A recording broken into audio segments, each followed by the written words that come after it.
here, and welcome everybody. It's Cinco de Mayo, in case you forgot.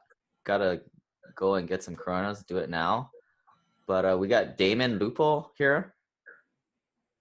How's it going, Damon? It's good. Hey guys, it's good to be here. Thanks, Lane. Yeah, so Damon's a QRP guy. That if you guys need to set up QRPs, I guess the first thing would be to educate yourself. So go to this QRP page I have here, simplepassivecashflow.com/QRP. You guys there's a link on there somewhere that you can get one of Damon's book and start learning about it a little bit. But this page I've had up for probably a couple of years now, right, Damon? I mean, we've been talking about this a while, and we did a webinar that's about halfway down the page here. You guys can watch. That's a little bit more a formal presentation, but it's been a while since we talked about this, and I thought I'd just bring Damon on the line to answer whatever questions you guys had, if you guys had any specifics, since we have a little smaller group here. But I'll start off. I cashed out my 401k in 2015 because I wanted to put it into syndications and I wanted to get out of Wall Street. I didn't have too much money in there. I had only about 100,000 in there. So for me, I just paid the taxes and paid the penalty on it. I think I have this little section in here, but my family will disown me, right, Damon? Let's talk about that a little bit. I always say there's two reasons why people don't do it. First, it's going to show up as taxable income, and it's going to probably make your AGI go up. Now, there's still a strategy here that I work with a lot of clients, and we try and take out the 401k money strategically. And then there's this other penalty here, this 10% penalty. But if you're investing in good deals, I mean, you should be able to recoup that small penalty in 6 to 18 months. It's sort of an afterthought. But another thing here is called the QRP, which is sort of the silver bullet that you don't really have to. It's another option of sort of moving your 401k money into a QRP. But maybe give us a little high level here, Damon, if people haven't watched the webinar, just real quick to just catch people up. Yeah, so basically the QRP is the IRA on steroids, and it's actually the IRA that doesn't blow your feet off and your knees off if you go and use it for real estate. It just gives you, it's a tool that allows you to invest in real estate. So like when you cashed out your plan, that's one strategy, and this is the other strategy that doesn't require you to take a 50% hit with taxes and penalties, and you can still use the money, all of it, without penalty or taxes on syndications. And the reason that this is so important is because many of the syndications that are out there end up cashing out. And so when they cash out, say in 4 or 5 years or 6 years, and you've invested, there's going to be a taxable event unless you're inside of a tax shelter. And the QRP is a tax shelter. So it allows you to keep compounding your money. And you can even do it. The QRPs have the Roth component. So you can even do it tax-free completely. And so it's really a tool that most people haven't heard about, but once you've heard about it, you can't, it's like seeing a car accident. You can't not see it. It's sort of like one of those things. Okay, I've seen it now. What do I do with it?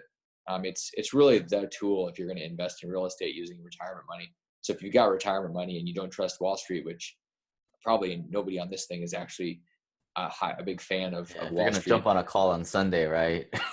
Yeah, well, that's also true, right? This is not the Wall Street cheerleader crowd.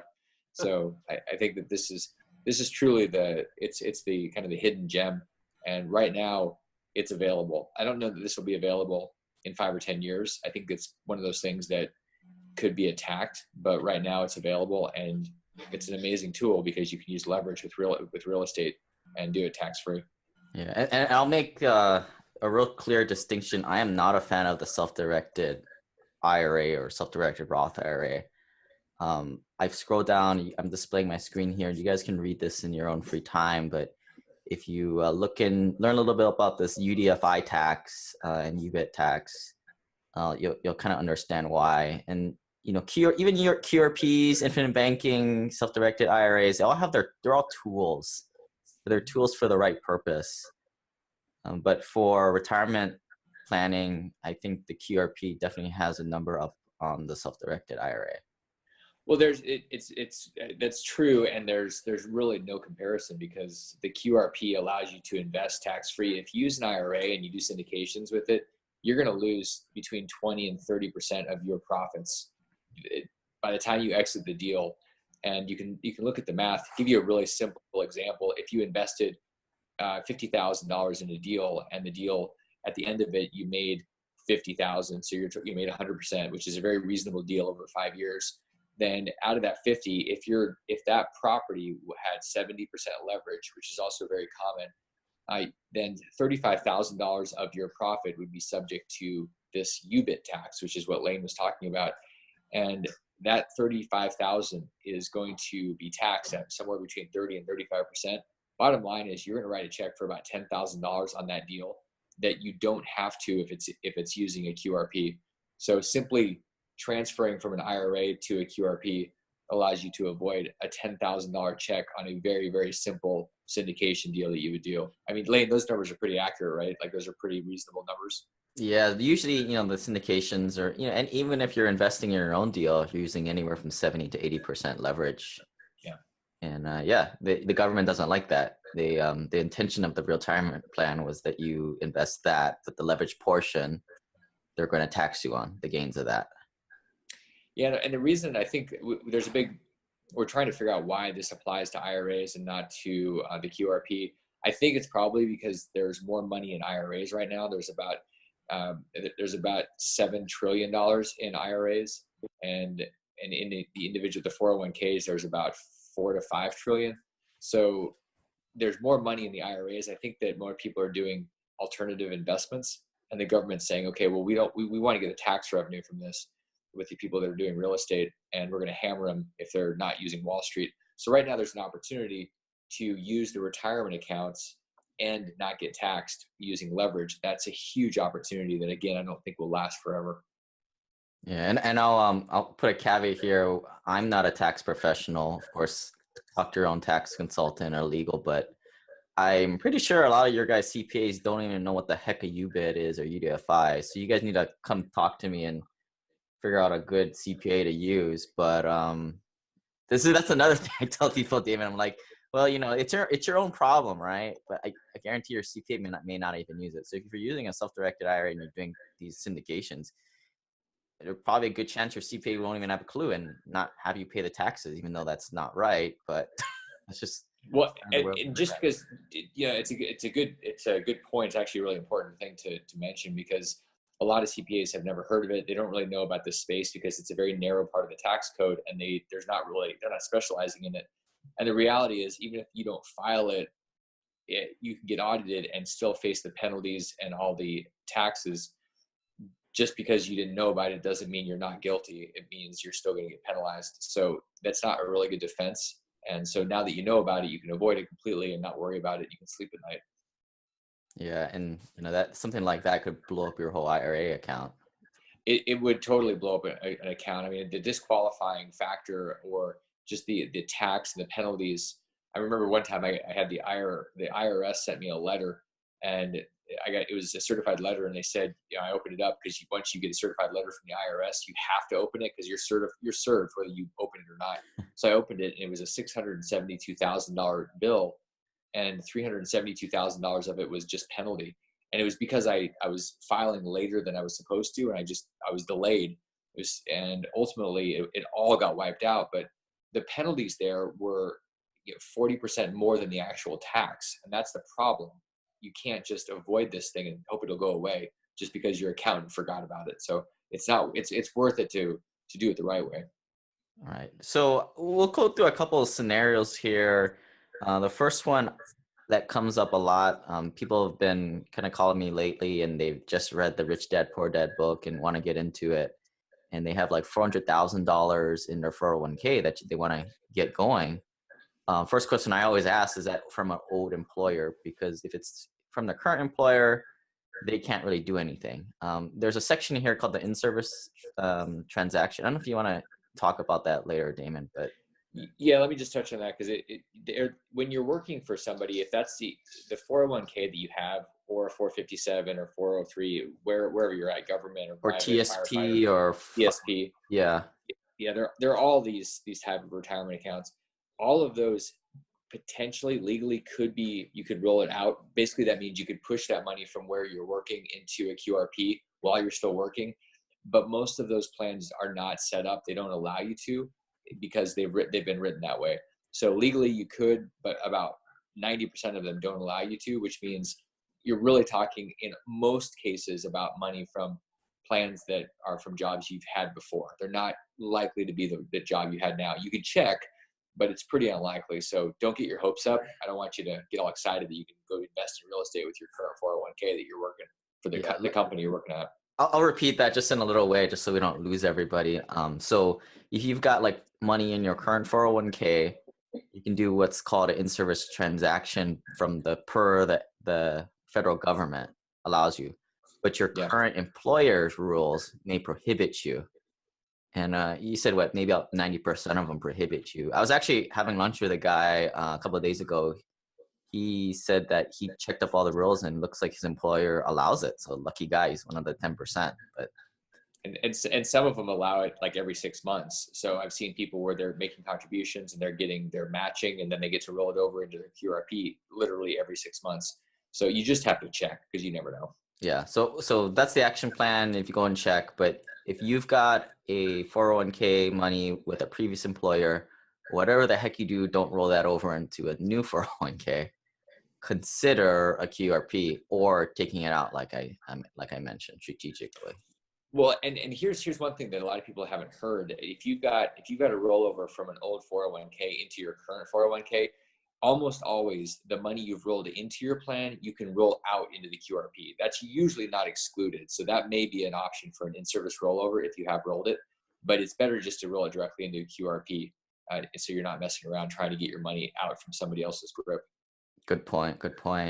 I don't know if you've heard this, and I heard some people talking about this little loophole in more red states where there was like some kind of law where all these guys were getting divorced, and the spouse was trying to get out their 401k, so they're able to transfer it because of a divorce. And because of that little loophole opened up, it allowed people to, even though they were still married, do a sort of in-service transfer for that. Have you heard of something like that? I personally think it's a little out there, but it's part of a quadro. It's a qualified domestic relations order. And so basically, if you get divorced, then you can get a transfer into a new plan from your previous spouse's money, their 401k. So I actually have clients that are doing that. So it's actually it's like the QRP comes with the documents to actually do that transfer. So it's definitely an option.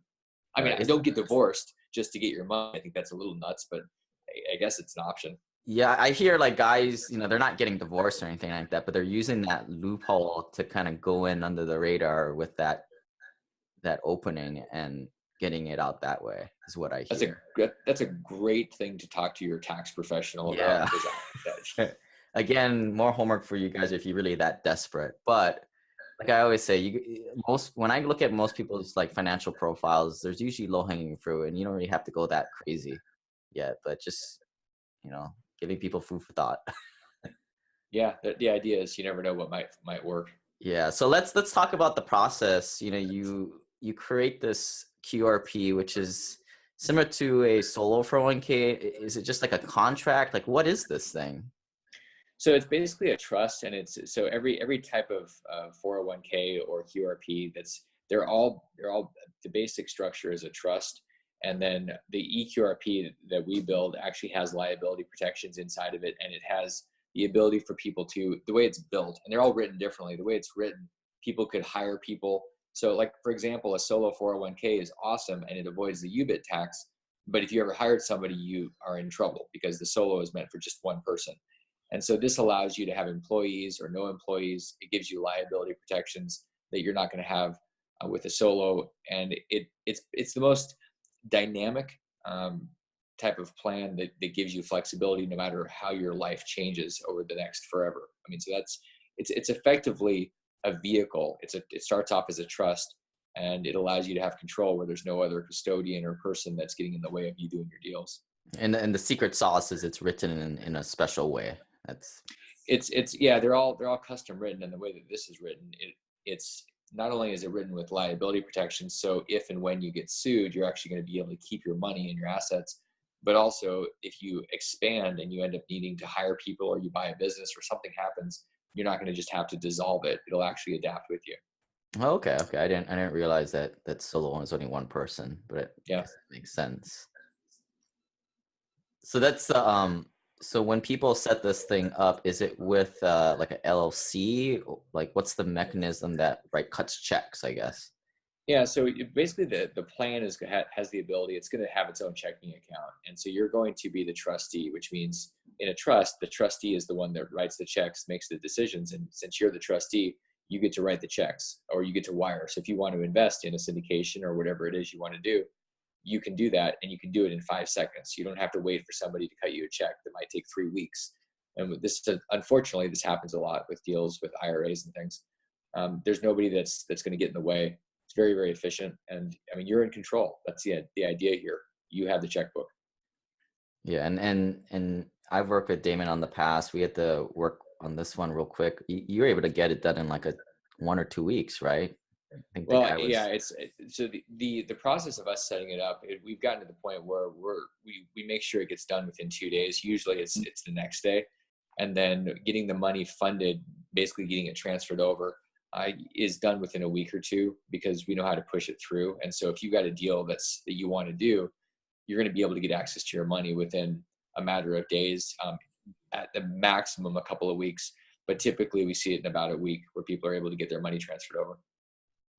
So at this point, I've got a few questions, but if anybody has wants to come off mute and ask any questions or type it into the chat window, feel free to do so. We could structure the question like you're asking for a friend anonymously. Hey Lane, should I ask my question now or? Yeah, go ahead. Go ahead. Hey, hey Damion, this is Ken. I have a business with employees, and like, how would, like, can I have? And it already has a simple IRA, and then if I had another two businesses, one that's just me as my own, like there's only one person, which is me, and the other business that I have has like 6 employees with a simple IRA, could I put the solo 401, the QRP into the second business, which is just my own self-employment business? Or we'll have to, since it's a controlled group, we'll have to share it with everybody? You can have, it's a good question. You can definitely have multiple plans, and you just have to make sure you're not discriminating against one group, because everybody's got to be treated equally. But you can certainly have multiple plans. A lot of people do that. A lot of medical practices do that, where they have a 401k plan for their employees, and then they have a separate one. And it's basically because they want to separate them but not discriminate. So you can have multiple plans, and you could accomplish what I think you're trying to accomplish. I see. And then if you had employees in the QRP, are they going to be investing in real estate with you? They could. The employees, so basically, because you're not discriminating, you've got to give everybody the option to do whatever you're doing. Like, you can't do something different. So if we have a plan that's set up and all the employees, it's just one plan, then the employees would have the option to do whatever you're doing. And that's fine. Most employees don't end up doing it, primarily because most employees don't have the type of money needed for syndications, but they would have the option if they wanted to do some type of alternative investment outside of a mutual fund or a bond fund or something. Oh, I see. But they're not going to be like when you invest in real estate, the whole funds wouldn't go into real estate. Just be your contribution. No, it's just yours. It's a self-directed part of the plan. So you literally get the checkbook control on your own funds, and anybody can do the same thing. They could say, hey, I want to be involved in a deal, but many times syndications have $25,000, $50,000, $100,000 minimums, and that's not where most people have their balances. So it's usually they just stick with kind of the status quo, but they could do it, but they're not required. So you could just do it, and everybody else doing something different. I see. Okay. Well, thank you very much. My pleasure. So another question here. So when you're setting up one of these QRPs, does the individual need to set up their LLC, or is that kind of all inclusive of the process? So you don't have to set up anything. You can literally do this as a sole proprietor, where like if you think about a company, let's say it's Amazon. Amazon is a sponsor, and so if they have a 401k plan, then Amazon as the sponsor is the same as you being the sponsor for your plan. So an individual could have a plan. You could also have an LLC, but if you're a consultant or whatever your business is, you don't necessarily have to have an entity, and you can have a plan for you or for your entity. So it's really up to you. It doesn't really benefit you to have an LLC in terms of this plan, because this plan has its own unique protections, and it's not required. You can have one if you want to, and if you get one later, we just adapt your plan to whatever entity you might have or switch to. Is there a certain dollar threshold where you're like, maybe you should spend the $500, $1,000 to make it into a Delaware or Wyoming one? In terms of the actual investing inside the retirement plan, it doesn't really make any difference. It's really just, it's a bigger question about the business, the income you're making in the business, and the protections for the business activities. And that's really when having your accountant and your asset protection attorney in that conversation. You never want to operate as a sole proprietor. I mean, I'm not a tax professional or an attorney, and I can tell you that's a fact. It's just a dumb move, period. So you always want to have some type of protection. But in terms of the retirement plan, it's not really going to matter. Okay, because if you guys do the LLC setup, what state are you recommending? Wyoming or Delaware or something like that? Yeah, in general, I mean, there's reasons for Wyoming, Nevada, Delaware. One of the things about Wyoming is that Wyoming is the last place where it's actually private, where your name is not on public record. It's buried inside of a registered agent. And because LLC started in Wyoming, and Wyoming is really protective of people coming after assets, their court system is really strong. So I personally like Wyoming. That's where the company is based, and that's where LLCs we would set up would be in Wyoming. And then the follow-up question here, because they want to buy, is what are the typical costs to set these things up and the ongoing fees, which I think is nothing, right? That's the nice thing about this. Yeah, there's the only, so every year we update the plan and we update any entities. So if we set up an LLC inside of the plan, if we do those type of things, there's ongoing state fees, and basically the maximum that's going to be is $400 a year. It's a flat fee for somebody's plan. Setup is typically $2,600, and that covers everything. And then we also do asset valuations and any type of filing with the IRS that comes up. So it's flat. There's no asset fees, like, the 1% asset under management or transaction fees. It's just too flat. It's set up, and then it's the annual. Yeah, that's what I couldn't get over. When I did have my self-directed Roth, I was just getting killed by these ticky-tack fees all the time.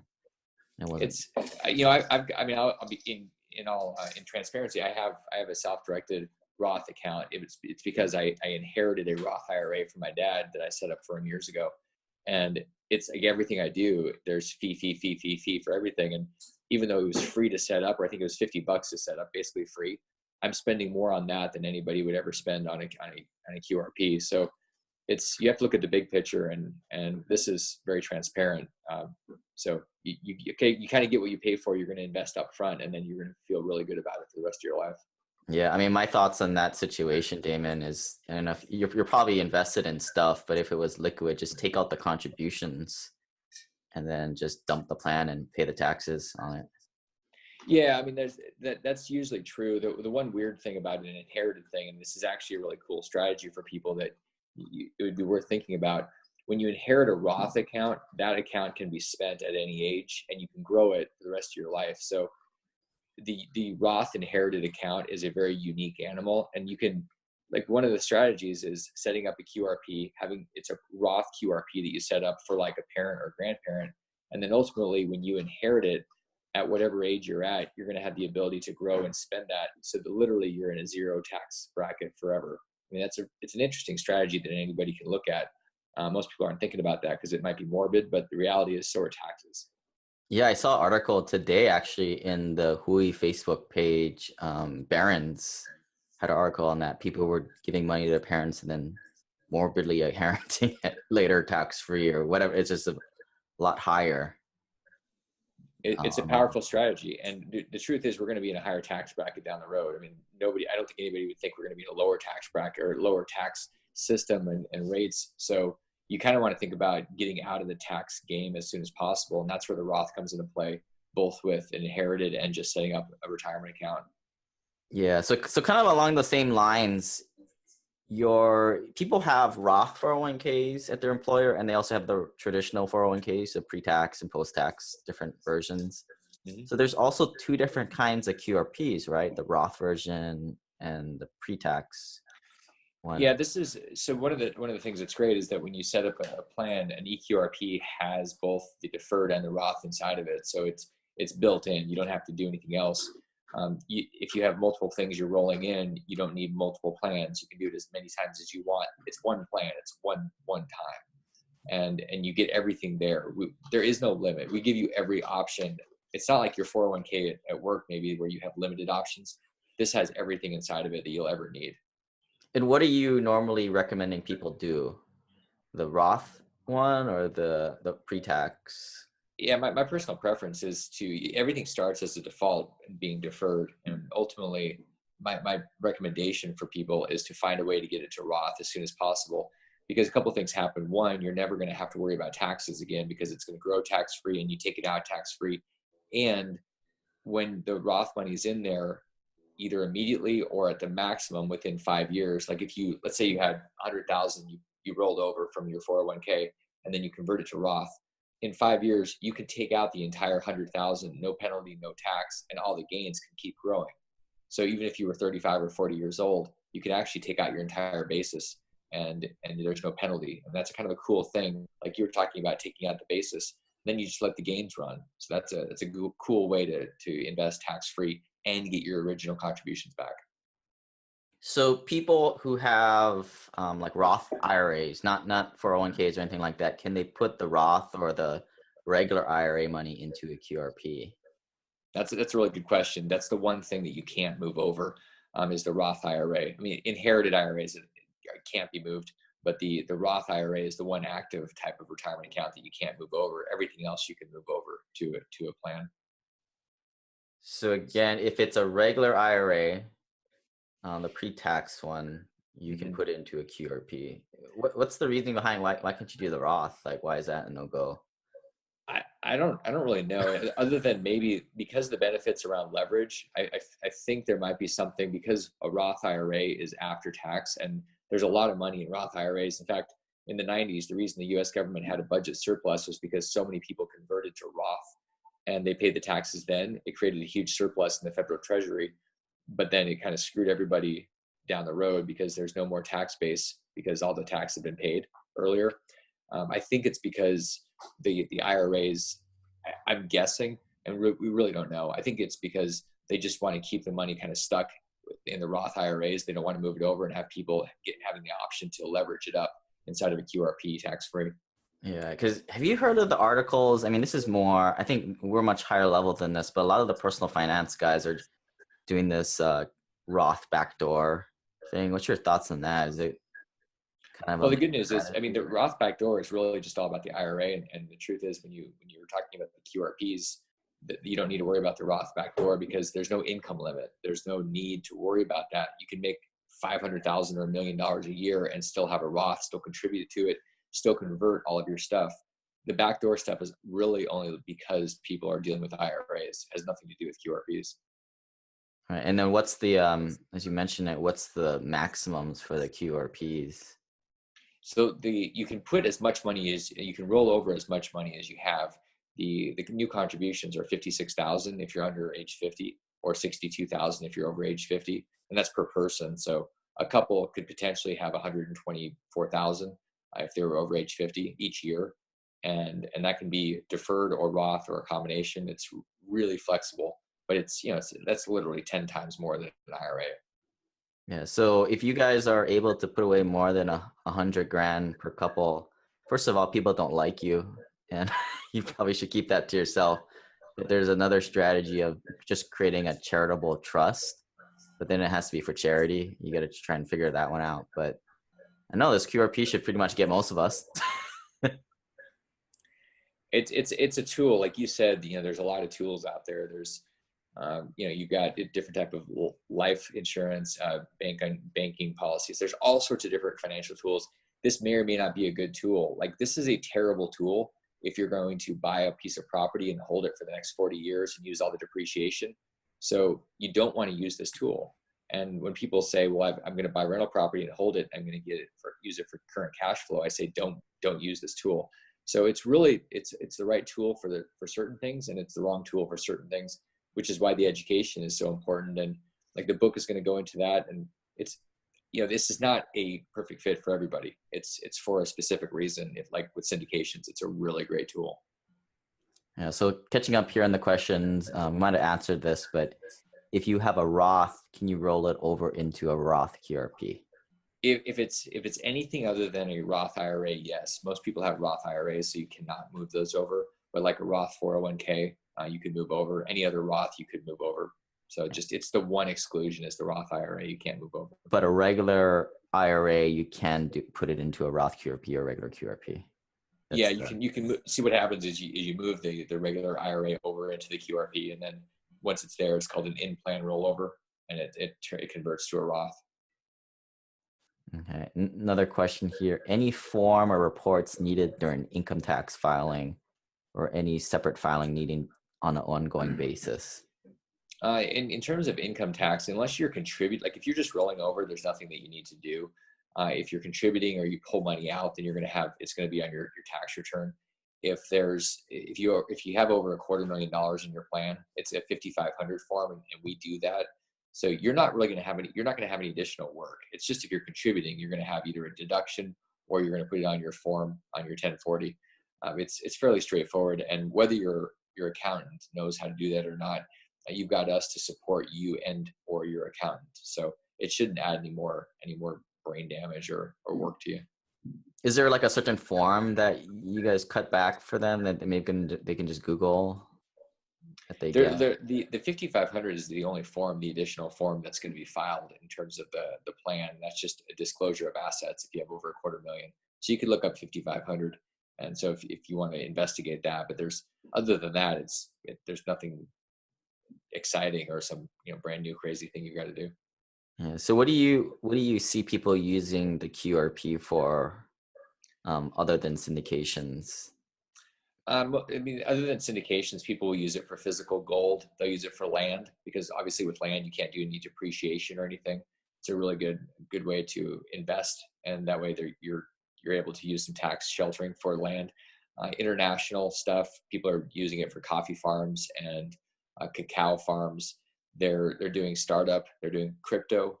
People are buying, because one of the things with crypto is not in the last year where crypto crashed, but there's no tax shelter for crypto, but you can shelter everything if it was inside of a plan. Almost anything you can think of other than collectible things like collectible cars. I've seen people use it for all sorts of stuff. They use it for a lot of loans. They're lending the money out and they get to be the bank. And that's a really powerful thing. Options on real estate. It's kind of limitless.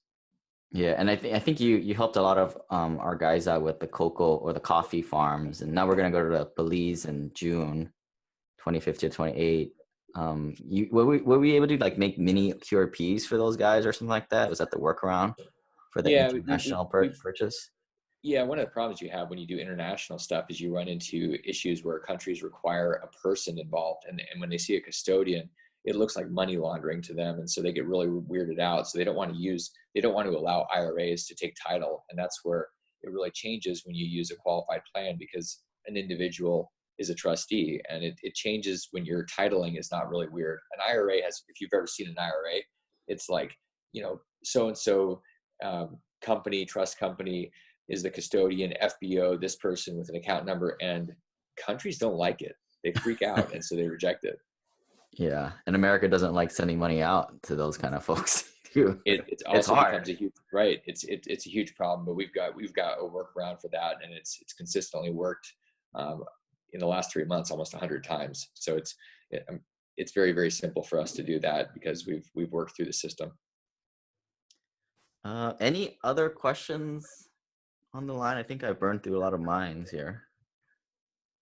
What are any other common questions you get, Damion, once people start, I would go to simplepassivecashflow.com/QRP, download the book or sign up to get a free copy of the book mailed to you and watch the older webinar, read all the FAQs. But once people start moving to the thing, what kind of questions do you normally get?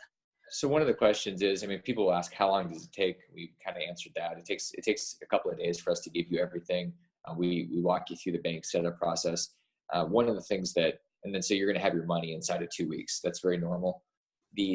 One of the unique advantages here that you don't have with an IRA is that you can borrow up to $50,000 of your account and just write yourself a check. This is not an investment. This is literally you taking a loan.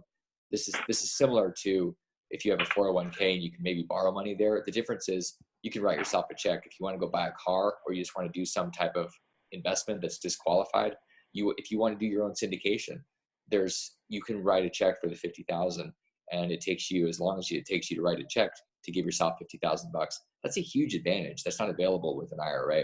So it's kind of nice to have a $50,000 credit line on demand. Yeah, that is definitely nice. Sort of like an infinite banking deal right there.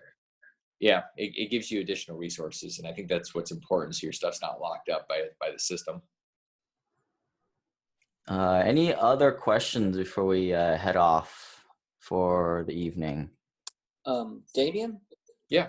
Hey, this is Ken again. If I'm an employer and I want to set it up, what are the rules for? I assume there are rules for employer contributions versus employee contributions. Can you make the employer contribution zero and it's all just employee contributions? Yeah. I mean that's an option too. It's going to limit the employer in terms of what they're going to do. If you want to max things out, but if you were just using it as a rollover vehicle, then you can certainly say it's just going to be employee. It's called the elective deferral, and that would be an option to say you guys can contribute and do what you want, but we're not going to do any matching or profit sharing. So you've got some options to do that. If that made sense, then it's an option.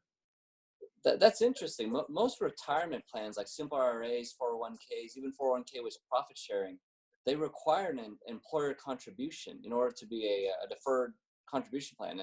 Is this just something unique to QRPs? No, the QRPs are they're all the same rules, but what we're talking about is the employer or highly compensated employees. If they want to contribute, then you have to do some type of contribution, which is the safe harbor. And if you don't do the safe harbor, then you can't contribute. There's a testing that goes on with your employees. So that's really what we're getting down to, what you're asking about, and what the rules are. So an employer that's not going to contribute, but they're not going to be able to contribute 19 or 20,000 or 50,000, then it's not usually a huge benefit for them to set up a plan, but it would help the employees if that's what your intention was. I see. Okay, so there's a testing part of it. Okay, great. Yeah. All right, thank you. Sure. Oh, here's a question. So if we had a $50,000 credit limit and we use it for anything, would it be basically paying ourselves back like our 401k? And is there a penalty if it takes longer than usual to pay back? Yeah, so the $50,000 is required to be paid back within 5 years, unless it's a primary residence that you're borrowing it for, which gives you 30 years. If you don't pay it on time, if you basically break the loan, then it's going to be a distribution. So either you follow the promissory note or it's a distribution. The good news is you've got some flexibility in how you design the promissory note. You get to pick the interest rate. So it's a great way to get additional money into your plan by charging yourself 10%, or you can charge yourself less. It's really up to you. But the worst case is that it's a distribution. And so it's not like you're going to go to jail or something. You're just going to have a taxable event. Do you got to load it up with 50 grand or anything more? And the 50,000 is the maximum. It's 50,000 or 50% of what your account value is, whichever's less. And then that's the maximum. Okay. Any other questions you guys want to type in the chat window or unmute yourself?